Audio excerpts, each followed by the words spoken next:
Oftentimes, there's a lot of space between an entertainer's public persona and who they are behind closed doors, which makes sense because it seems that many like their entertainers bigger than life. Let's face it, most probably don't want to envision their favorite rock star, let's say, walking around in his boxers and socks at home before plopping down on the couch and belching the night away.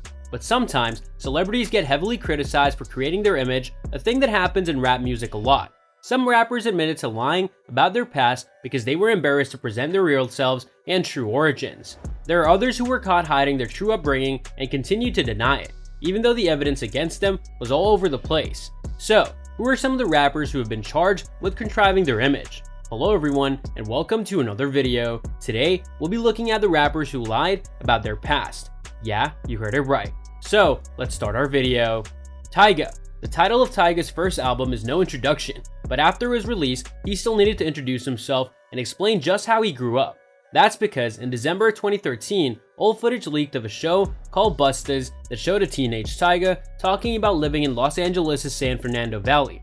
Grew up not too tough, parents had a Range Rover, doing it big, not too much hard, but I'm still street, said Tyga on Bustas via TMZ. This snippet raised some questions, as Tyga has always said that he was from Compton, the West Coast city made famous by people like Dr. Dre and NWA. After the clip surfaced, the Rack City rapper set the record straight during an appearance on Big Boy's Neighborhood on Los Angeles radio station Power 106. The intro beginning was scripted. I never grew up in the Valley, I lived in Compton/Gardena my whole life.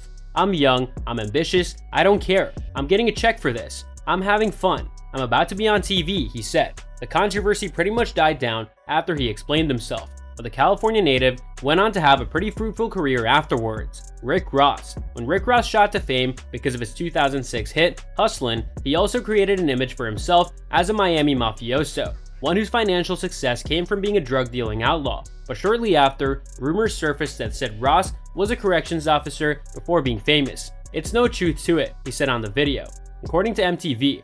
Then, a photo appeared online that showed a young man who looked like a beardless Ross wearing a correction officer's uniform and shaking hands with someone.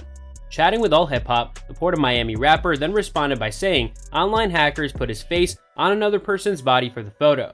Eventually, the Smoking Gun released an actual employment record that showed that Ross did work as a corrections officer for 18 months at the South Florida Reception Center starting in 1995. He later came clean about that job, as well as the famous photo in a 2009 interview with XXL. Me not answering or addressing the situation has nothing to do with my career, he explained. I've accomplished enough and I've made enough money for me to be good. Yes, it was me in those pictures, but I'ma tell you this, me taking that job, I was doing my job. You understand what I mean? The stuff I talk about is real. 21 Savage. It's not that 21 Savage was accused of lying about his upbringing, just obscuring it a little, because over the years he built his career on telling gritty street tales about growing up on the east side of Atlanta. But in 2019, the rapper was arrested by US Immigration and Customs Enforcement for overstaying his visa. Afterward, you could almost hear the collective, "Huh?" from people on social media, because why would an American citizen need a visa? The thing is, Savage isn't an American citizen, and he was born in the UK, which was revealed after his arrest. I can't understand why he's done it. To have the gangster rapper image, you have to portray that image. But really, he's a softie from London, said someone who knew Savage in his London days, according to The Sun. Savage came to the United States illegally at 7 years old in 2005, according to a statement released by his legal team that was published in Rolling Stone, but his visa expired in 2006. He was locked up for 10 days by ICE before being released and sat down with Good Morning America shortly after. During that interview, the bank account rapper said he wasn't lying about being born in the UK. He just kept it under wraps because he didn't want to get deported. And as of February 2021, Savage's immigration case is still in limbo due to a heavy backlog of immigration court cases. Ice Cube. Ice Cube's image has changed over the many years that he's been in entertainment, going from a gangster rapper to acting in family-friendly movies like Are We There Yet? And The Book of Life. And these days, he's a businessman, launching a basketball league called the Big Three, which saw instant success, but some may still not be able to get the image out of their head of a young, menacing-looking Cube in the rap group NWA, especially in the video for Straight Outta Compton. The song, not the movie. It's one of the first vids that got the group national exposure and gave them their outlaw image. Straight Outta Compton, crazy mother effer named Ice Cube. He raps in a classic cut. But Alonzo Williams, who said that he signed Cube to his first record deal as a teenager, claimed the gangster image was all an act. Ice Cube was a great kid. Williams told Vlad TV in 2015, "His gangster image effed me up. He's a great actor. Cube never responded to Williams or shot down his comments. It's worth noting that outside of his rap verses, the actor and musician never claimed to be an actual gangster. In 2016, he told NPR's Wait Wait, Don't Tell Me that he wrote songs to better understand his life as a young person who grew up in South Central Los Angeles.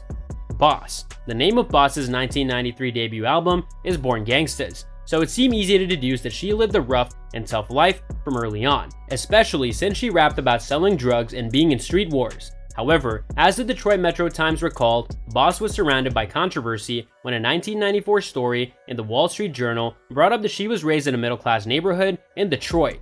She went to a Catholic school and studied piano and ballet. Some of these things were mentioned on the debut album's intro track, but the reporter's story still got a lot of attention. As Boss said in the Detroit Metro Times, critics started effing with me, saying she's from a middle-class neighborhood, how can she be gangsta? So that's all from today's video. If you enjoyed it, remember to leave a like, subscribe, and ring that bell icon so you never miss our upcoming videos. And don't forget to share your thoughts in the comment section below. Stay tuned, and we'll catch you in the next video.